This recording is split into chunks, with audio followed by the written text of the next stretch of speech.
Tisana Momona 290, Nabuno Turao. Our development partners, representatives of civil society organizations, senior government officials, community leaders, distinguished guests, ladies and gentlemen. Tholominaka, and a very good morning to you all. For the second week in a row, I'm in Nandi, talking about climate change. First at the Pacific Islands Development Forum last week, and now at the National Climate Change Summit here in Narewa. Of all the possible venues in Fiji to hold these discussions, Nandi is undoubtedly the most appropriate, because Nandi, in recent times, has been one of the areas most affected by the extreme weather events that the scientists say are becoming more frequent and severe because of climate change. The devastating floods here in March last year, and before that in January 2009, mean that the people of Nandi don't need to be reminded of the importance of this conference. The impact of these floods was traumatic, and the effects are ongoing as we strive to modify the flow of the Nandi River to cope with the future events and reduce the potential for disaster.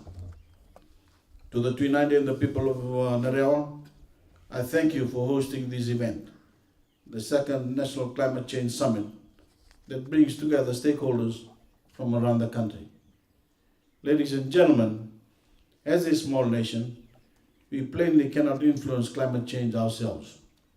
We are not an industrialized country with high carbon emissions and can only try to persuade those that are to take decisive action to reduce these emissions. It is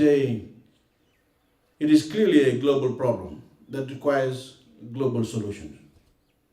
But rather than merely wringing our hands and telling the international community that something must be done, we need to take charge of those areas we can influence, and we are.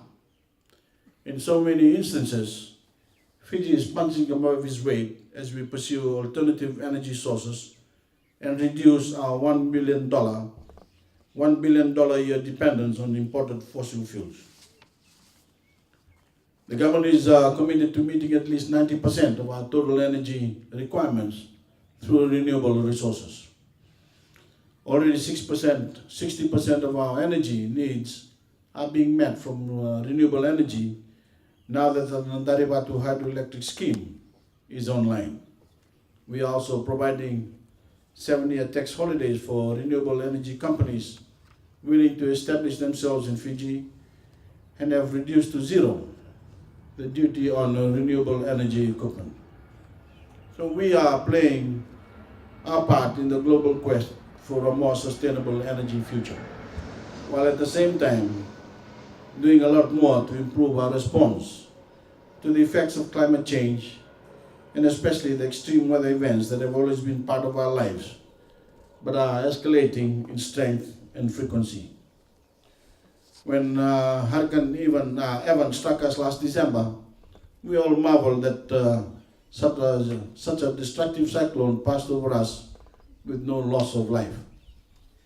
Yes, we thank God for our deliverance, but the relative lack of casualties was also the result of good planning, a national disaster management plan that worked. By moving our people from their flimsy homes to 300 relief centers around the country, we did everything possible to protect them from harm. And in that case, Fiji was spared the funerals that have been a feature of too many previous events. We got it right last time, and we are determined to get it right again. And we are in Narewa this week, partly to ask ourselves how we can do it better. Ladies and gentlemen, on the wider issue of finally getting an adequate international response to climate change, I'm sorry to say that our options are much more limited. Simply put, there is a lack of political will in those countries that are the big polluters to take the tough decisions needed to reduce carbon emissions. The scientific consensus is that the emissions are pushing up global temperatures. The polar regions are melting and sea levels are rising. And as they go up, we are gradually being submerged. The situation in countries like Kiribati and Tuvalu is critical. Their very existence as nations is threatened. And in countries like Fiji, we are already moving whole villages out of the path of the encroaching waters. As I've said before, it is the height of selfishness for the industrialized countries, the big carbon polluters, to put their economic interests before our survival. To them, we say, we didn't cause this, you did. For heaven's sake, face up to your responsibilities and do what the scientists say you need to do. Stop talking and start taking appropriate and decisive action. Even in our own region, we are disheartened to see the lack of leadership being demonstrated by some of our neighbors. The Australian government once described climate change as the greatest moral challenge of our time. For once, I agreed with the Australians on this. So it's been very disappointing for Pacific Islanders to see Kevin Rudd and Australia generally back away from the tough emission targets that were once envisaged before it became obvious that this came with a political cost.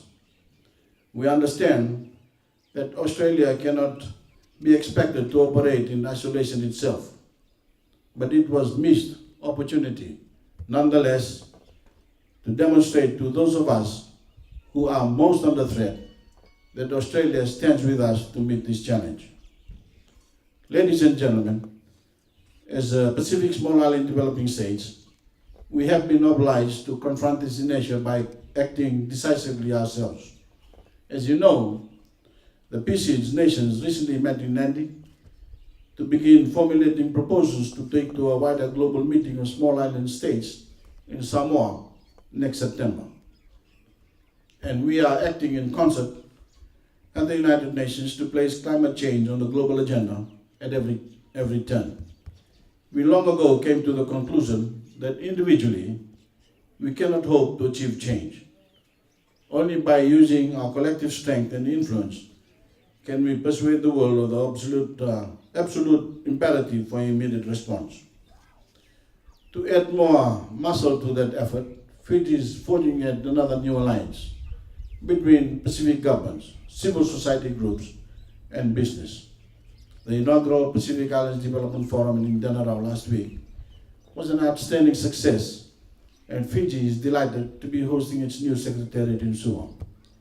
For the first time, the chorus of Pacific governments pleading for a better global response has been joined by other representatives of the grassroots, even society, in civil society and business. Until now, these groups have been excluded from much of the decision-making process, and especially the Pacific Islands Forum. Now, they are an integral part of our deliberations. Pacific Islanders discussing Pacific solutions in the Pacific way, through consensus and compromise.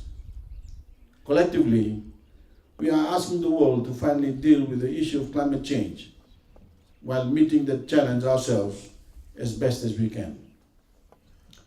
Ladies and gentlemen, you all bring particular skills and experience to these discussions over the next few days, just as you did to the first National Climate Change Summit. I wish you well in your deliberations and urge you to work in a holistic manner, bringing the various strands together to devise solutions that are innovative, practical, and affordable, and can be easily communicated and understood. You can be sure of government's full support as we work together on these challenges. I certainly believe that we have demonstrated the will to do so in Fiji in a way that is sorely lacking at an international level. So with these few words, I have great pleasure in declaring the second National Climate Change Summit open. Vinawalio.